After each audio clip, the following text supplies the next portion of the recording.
نحمده ونستعينه ونصلي على رسوله الكريم أما بعد. باب النجش.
باب النجش ومن قال لا يجوز ذلك البيع.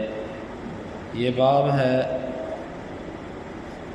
قیمت بڑھانے کے بارے میں اور ان کے موقف کے بارے میں کہ جنہوں نے کہا یہ بیع جائز ہی نہیں ہے. ابن ابی اوفا کہتے ہیں الناجش آکل ربا خائن. قیمت بڑھانے والا سود خور ہے اور خائن ہے. وهو خداع باطل لا يحل. اور قیمت بڑھانا ایک دھوکہ ہے، باطل ہے، حلال نہیں ہے. اور نبی صلی اللہ علیہ وسلم نے فرمایا الخدیعۃ فی النار. دھوکہ جہنم میں ہوگا، یعنی جہنم میں لے جانے کا باعث. اور ومن عمل عملا لیس علیہ امرنا فہو رد. جس نے کوئی ایسا کام کیا جس پر ہمارا عمل نہیں تھا، اس کا کیا ہوا عمل مردود ہے. امام بخاری کہتے ہیں کہ ہمیں بیان کہ عبداللہ بن مسلمہ نے، وہ کہتے ہیں ہمیں خبر دی مالک نے نافع سے و ابن عمر رضی اللہ عنہما سے نہى النبی صلی اللہ علیہ وسلم عن النجش. نبی صلی اللہ علیہ وسلم نے نجش یعنی قیمت بڑھانے سے منع کیا. اس باب کا مطلب نجش کسے کہتے ہیں؟ اس کو دونوں طرح پڑھا گیا ہے، نجش اور نجش. اس کا معنی ہوتا ہے کہ ایک سودا ہو رہا تھا، وہاں پر ایک بندہ سودا خریدنا نہیں چاہتا، وہ صرف اور صرف اس کا مقصد یہ ہے کہ ریٹ بڑھاؤں. مثلا کوئی بندہ 12 روپے کی آواز لگائے تو میں 13 کہہ دوں، کوئی 13 کی لگائے تو میں 14 کہہ دوں. اس کا مقصد سودا خریدنا نہیں ہے، اس کا مقصد صرف ریٹ بڑھانا ہے. اس کو نجش کہتے ہیں. اس کی 2-3 صورتیں ہیں. ایک صورت یہ ہوتی ہے کہ مالک، سودے کا مالک، اس نے ایک بندہ مقرر کیا ہوتا ہے کہ بھئی جب یہ میں سودا بیچوں نا تو تم نے بولی پہ آ جانا اور تم نے بولی چڑھانی ہے.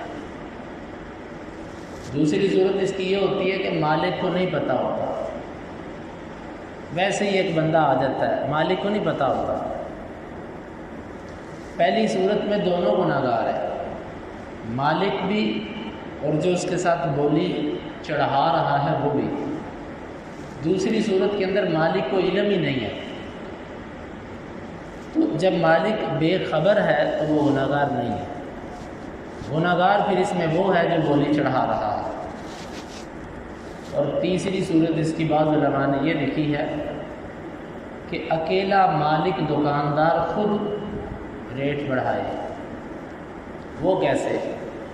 مثلا وہ جھوٹ بول کے کہے کہ یہ جو چیز میں تمہیں بیچ رہا ہوں نا، یہ میں نے اتنے کی خریدی ہے، اپنی قیمت خرید سے بڑھ کے بتائے، یہ تو میں نے اتنے کی خریدی ہے، لہٰذا میری مجبوری ہے اتنے کی دے رہا ہوں. علماء نے لکھا کہ یہ بھی نجش کی صورت ہے کہ بولی چڑھا کر، یعنی کہ جھوٹ بول کے اپنی قیمت خرید زیادہ بتا کے اس سے زیادہ پیسے بٹور. اور یہ اکثر لوگوں کی عادت ہوتی ہے. خود چیز خریدی ہوتی ہے 10 روپے کی، بتاتے ہیں جی یہ تو 12 روپے کی ہے مارکیٹ میں، توریہ کر رہے ہوتے ہیں، بات کو گھما رہے ہوتے ہیں، یہ نہیں بتا رہے ہوتے کہ میں نے 12 کی خریدی ہے، لیکن بات کو گھما پھرا رہے ہوتے ہیں کہ گاہک کو یہ معلوم ہو کہ شاید اس نے 12 کی خریدی ہے، حالانکہ اس نے 12 کی نہیں خریدی ہوتی۔ تو یہ دھوکے کی صورت ہے، یہ بھی نجش ہے۔ تو یہ 3 صورتیں اس کی اہل علم نے لکھی ہیں۔ اب آئیے اس صورت کا حکم کیا ہے؟ اگر کوئی بندہ کسی کے ساتھ اس طرح کرتا ہے تو کیا بیع ہو گئی کہ نہیں ہو گئی؟ علماء کی 2 آراء ہے۔ اہل ظاہر اور امام احمد بن حنبل رحمہ اللہ اور کچھ دیگر محدثین، ان کا موقف یہ ہے کہ جس بندے نے یوں دھوکہ دے کے قیمت بڑھائی، جب گاہک کو پتہ چلا کہ اس نے میرے ساتھ ایسے کیا ہے یا نہیں چلا، یہ بیع حرام ہے، یہ ہوئی نہیں، کیا ہوا سودا کینسل، یہ حرام ہے۔ یہ امام احمد بن حنبل رحمہ اللہ اور کچھ محدثین کا موقف ہے۔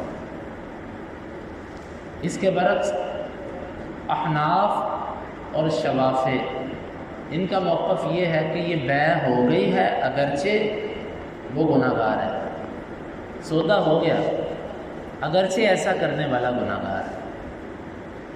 امام مالک رحمہ اللہ کا موقف اس مسئلے میں راجح معلوم ہوتا ہے۔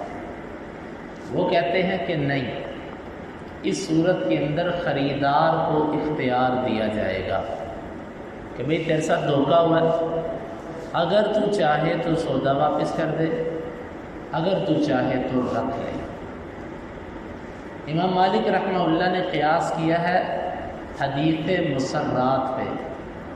حدیث مسرات وہ حدیث ہے کہ جس میں کسی بندے کے ساتھ دھوکہ یوں کیا گیا کہ بکری یا گائے یا بھینس کوئی جانور وہ بازار سے خریدنے گیا، مالک نے 1 سے 2 دن جانور کا دودھ ہی نہیں دھویا، دودھ نکالا ہی نہیں، تاکہ جب خریدار آئے میں اس کے سامنے دودھ اس کو نکال کے دکھاؤں، دیکھو کتنا زیادہ دودھ نکلا ہے، یہ اتنا دودھ دیتی ہے، حالانکہ وہ 2-3 ٹائم کا دودھ جمع کرے۔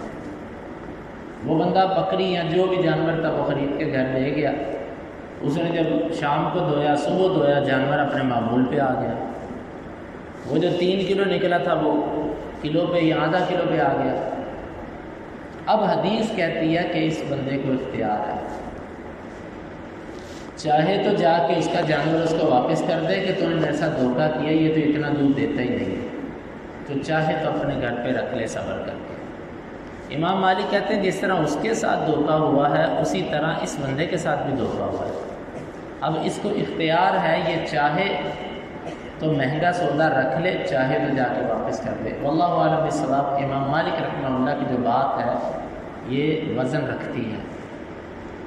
البتہ امام احمد بن حنبل رحمہ اللہ اور امام بخاری کے انداز سے جو بات معلوم ہوتی ہے نا، وہ ان کا میلان اس طرف ہے کہ یہ بیع ہوئی نہیں، یہ بیع ہوئی ہی نہیں، کیونکہ یہ دھوکہ ہے۔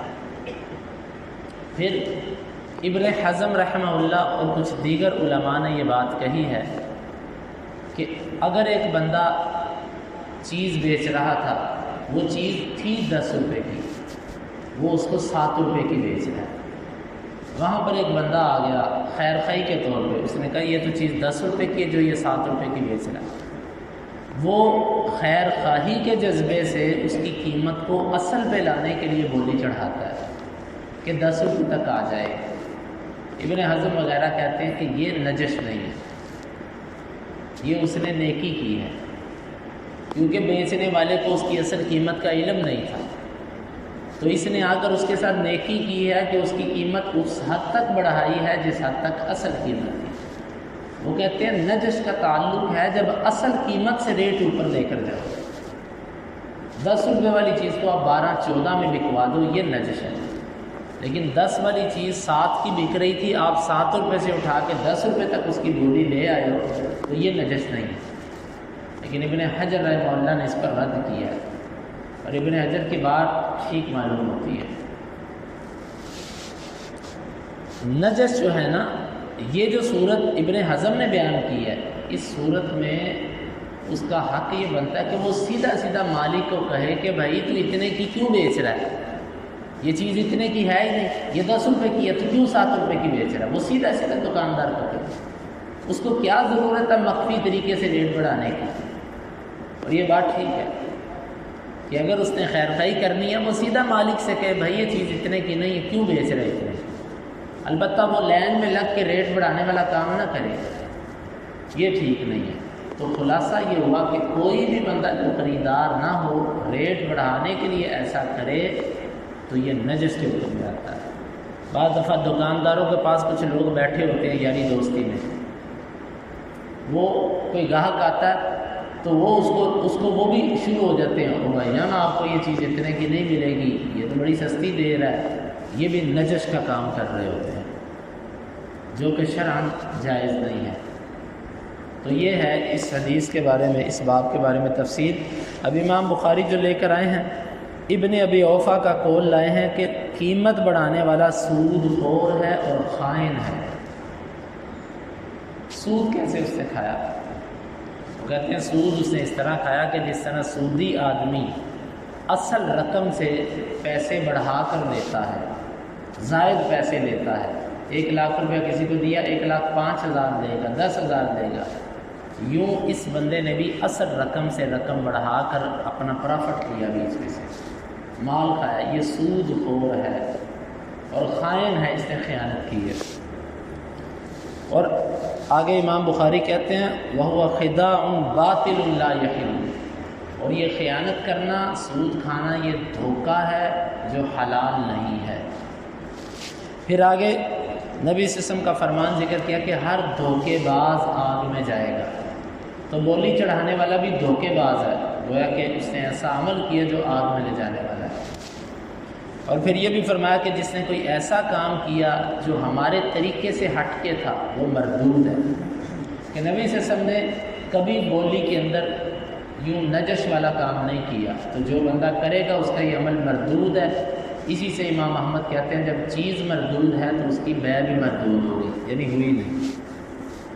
اور پھر عبداللہ بن عمر کی حدیث لے کر آئے کہ نہى النبی صلی اللہ علیہ وسلم عن النجش، نبی صلی اللہ علیہ وسلم نے نجش یعنی بولی چڑھانے سے منع کیا ہے۔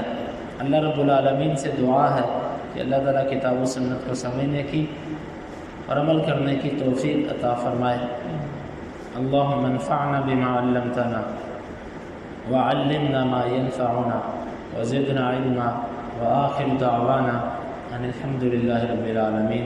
حدیث نمبر 2142۔